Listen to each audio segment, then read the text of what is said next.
نحمده ونصلي على رسوله الكريم أما بعد أعوذ بالله من الشيطان الرجيم بسم الله الرحمن الرحيم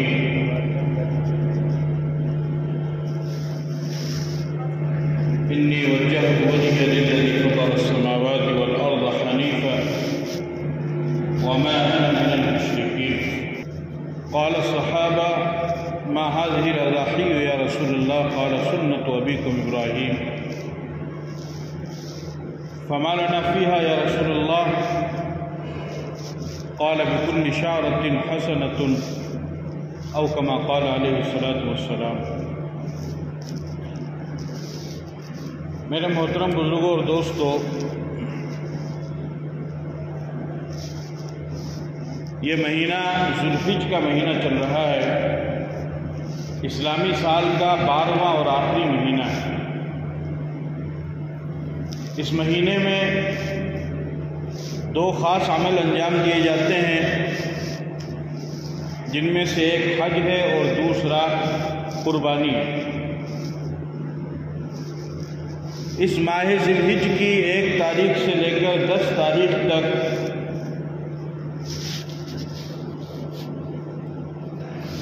عبادت کرنے کی فضیلت وارد ہوئی ہے۔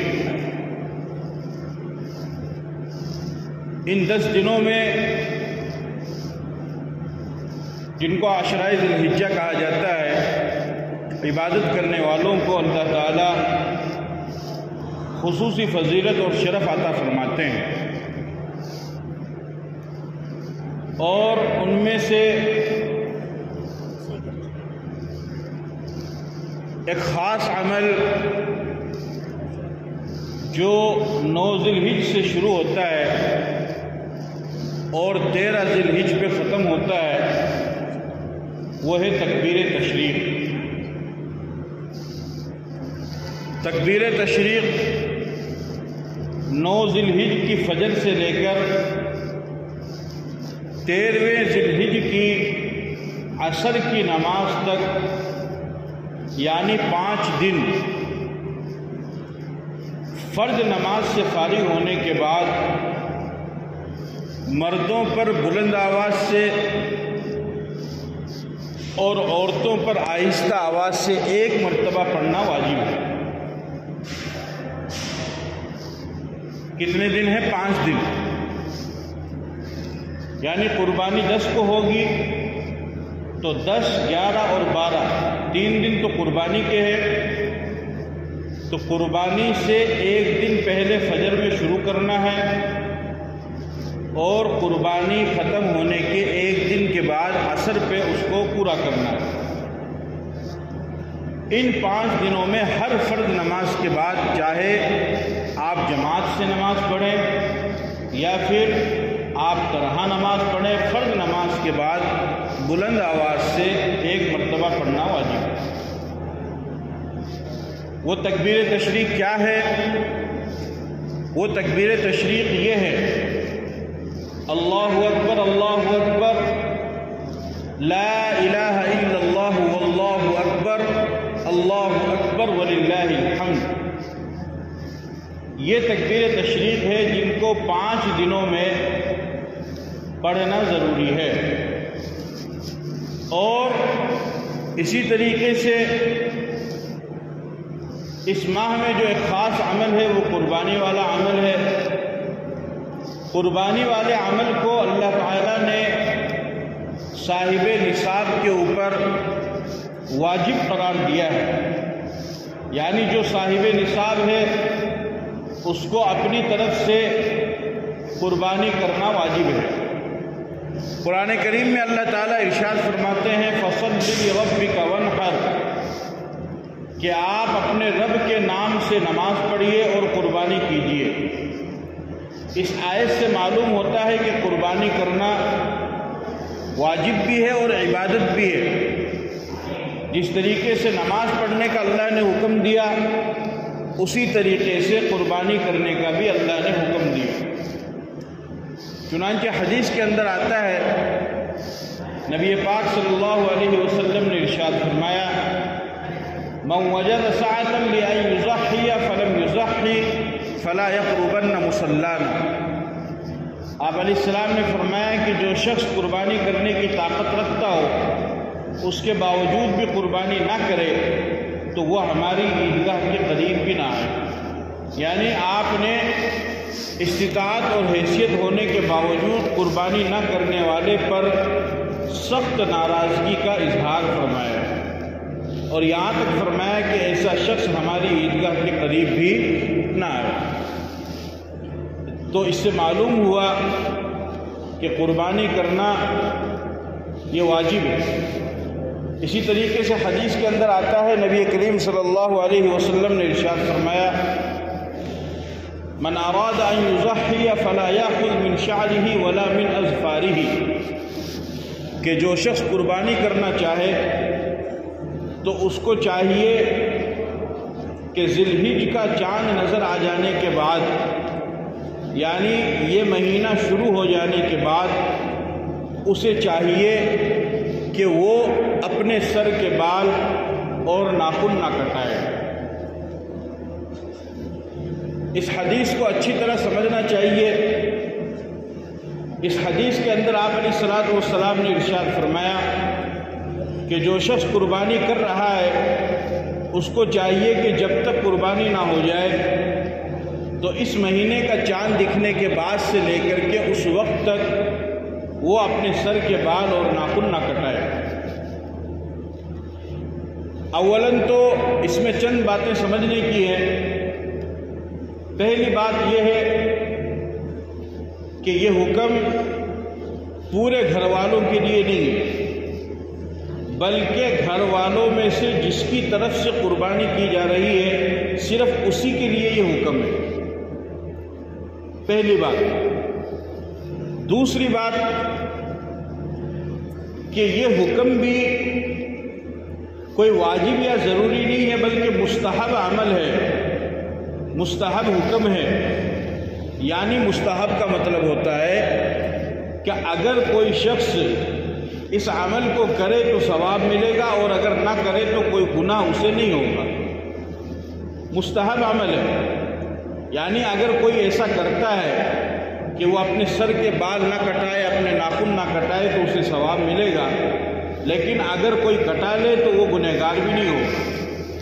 اور اسی میں ایک بات اور یہ بھی سمجھنے کی ضرورت ہے کہ یہ حکم مستحب ہے تو یہ حکم اس شخص کے لیے ہے کہ جس کے سر کے بال اور ناخن تھوڑے مناسب سے بھی ہوں۔ اگر کسی شخص کے سر کے بال بہت زیادہ بڑے ہیں، بے ڈھنگے طریقے سے ہیں اور دیکھنے میں وہ انسان خود ہی جانور کی طرح لگ رہا ہے، یا اس کے ناخن بہت زیادہ بڑے ہیں کہ دیکھنے میں وہ خود ہی انسان نظر نہیں آ رہا ہے، تو پھر ایسے انسان کے لیے تو بال کٹا لینا اور ناخن کٹا لینا ہی بہتر ہے تاکہ کم از کم یہ انسان تو نظر آئے۔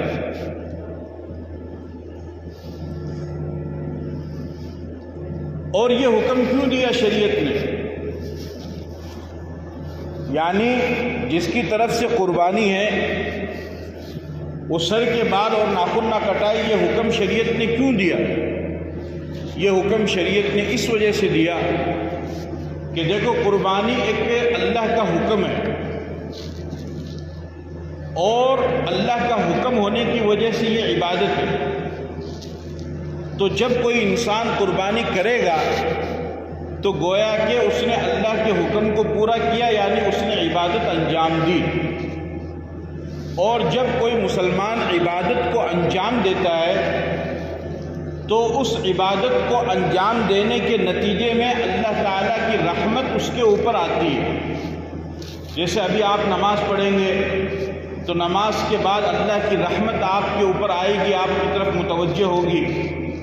آپ قرآن کی تلاوت کریں، آپ صدقہ خیرات کریں، یا آپ ذکر کریں یا تسبیح پڑھیں، یا اس کے علاوہ آپ کوئی بھی نیک کام کریں، جب بندہ کوئی نیک کام کرتا ہے، کوئی عبادت کرتا ہے، تو اس عبادت کے انجام دینے کی وجہ سے اللہ تعالیٰ کی رحمت اس کے اوپر آتی ہے۔ تو اسی طریقے سے قربانی یہ بھی اللہ کا حکم ہے اور اللہ کا حکم ہونے کی وجہ سے یہ عبادت ہے۔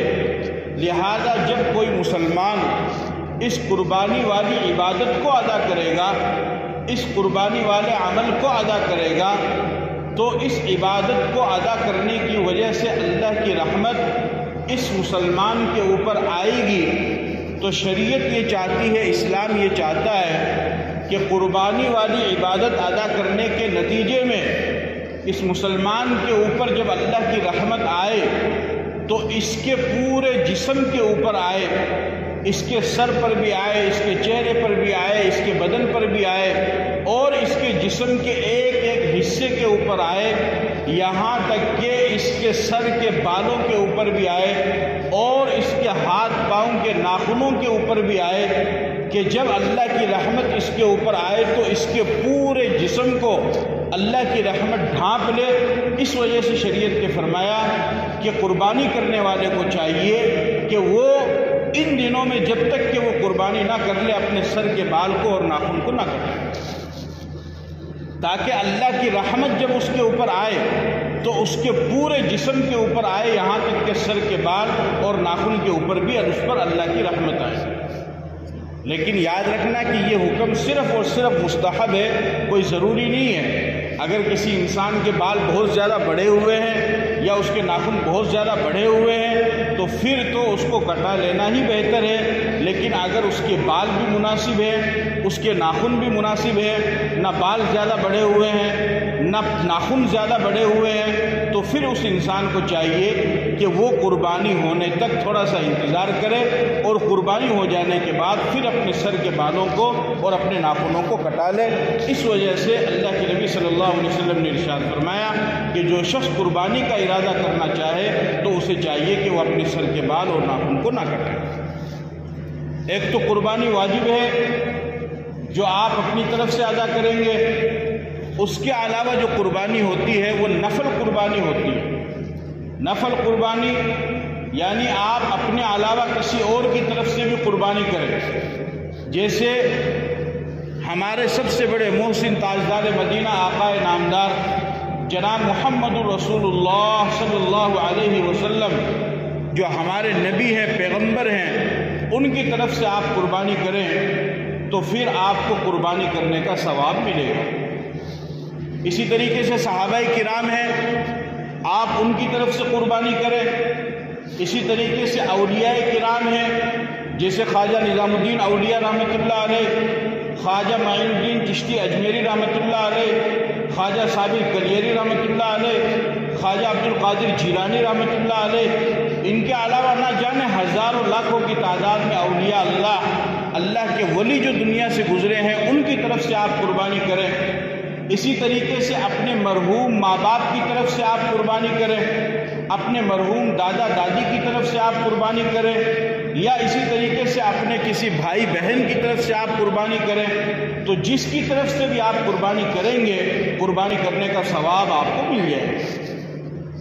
قربانی کر اس کا طریقہ یہ ہوگا کہ آپ قربانی کے پیسے ادا کریں، اور وہ جو گوشت ہے اس گوشت کو آپ غریبوں میں تقسیم کر دیں، اور یا اسی طریقے سے مدرسے میں جو پڑھنے والے بچے ہیں اس مدرسے میں اس گوشت کو پہنچا دیں، اور اس کا جو حصہ ہے وہ حصہ آپ اپنے نام لے لیں، اس کا جو بھی خرچہ آئے گا اس خرچے کو آپ اٹھا لیں، اور ایصال ثواب کی نیت سے آپ قربانی کریں۔ تو جس کی نیت سے بھی آپ قربانی کریں گے آپ کو بھی اس کا ثواب ملے گا، اور جس مرحوم کے نام سے آپ قربانی کر رہے ہیں اس کو بھی اس کا ثواب پہنچ جائے گا۔ جیسے قرآن کریم کی تلاوت کرنے کا ثواب پہنچتا ہے، ہم لوگ اپنے مرحوم کی طرف سے صدقہ خیرات کرتے ہیں، اس کا ثواب پہنچتا ہے، اسی طریقے سے اگر کوئی قربانی کرے تو قربانی کا ثواب بھی ان کے پاس میں پہنچ جائے گا۔ تو یہ قربانی کے بارے میں چند باتیں تھیں جو میں نے آپ حضرات کے سامنے ذکر کی، اور یاد رکھیے کہ قربانی کرنے سے کبھی بھی مال میں بے برکتی نہیں آئے گی۔ بہت سارے لوگوں کا یہ خیال ہوتا ہے کہ یار قربانی کریں گے 10,000 کا جانور آئے گا، 15,000 کا جانور آئے گا، اور اتنا خرچہ ہو جائے گا، تو پھر کیسے کام چلے گا؟ جو انسان جو چیز بھی اللہ کے نام پر لگائے گا اللہ تعالیٰ اس کے مال میں برکت ہی پیدا کرتے ہیں، بے برکتی کبھی بھی نہیں لاتے۔ یہ آپ یاد رکھیں۔ آپ نے زندگی میں کبھی نہیں سنا ہوگا کہ فلاں آدمی نے حج کیا اس کی وجہ سے وہ غریب بن گیا، بتاؤ کبھی سنا ہے؟ آپ نے زندگی میں کبھی نہیں سنا ہوگا کہ فلاں آدمی نے زکوٰۃ ادا کی اس کی وجہ سے وہ غریب بن گیا، کبھی نہیں سنا۔ آپ نے زندگی میں کبھی نہیں سنا ہوگا کہ فلاں آدمی نے اتنے لاکھ روپے مسجد میں دیے، اتنے لاکھ روپے مدرسے میں دیے، اس کی وجہ سے وہ غریب ہو گیا، آپ نے کبھی بھی نہیں سنا ہوگا۔ اللہ کے نام پر جو انسان جتنا زیادہ لگاتا ہے اور جو انسان جتنی زیادہ قربانی دیتا ہے، اللہ تعالیٰ اس کے مال کو اتنے ہی زیادہ بڑھاتے ہیں، اس میں کمی نہیں آنے دیتے ہیں۔ تو لہٰذا جو انسان اللہ کے نام پر قربانی کرے گا تو اللہ تعالیٰ اس قربانی کی برکت سے اس کے مال میں اضافہ ہی کریں گے، اس کے مال کو بڑھائیں گے، اس میں کمی نہیں آنے دیں گے۔ لہذا جو بھی صاحب نصاب ہیں ان کو چاہیے کہ وہ قربانی والے عمل کو ضرور انجام دیں۔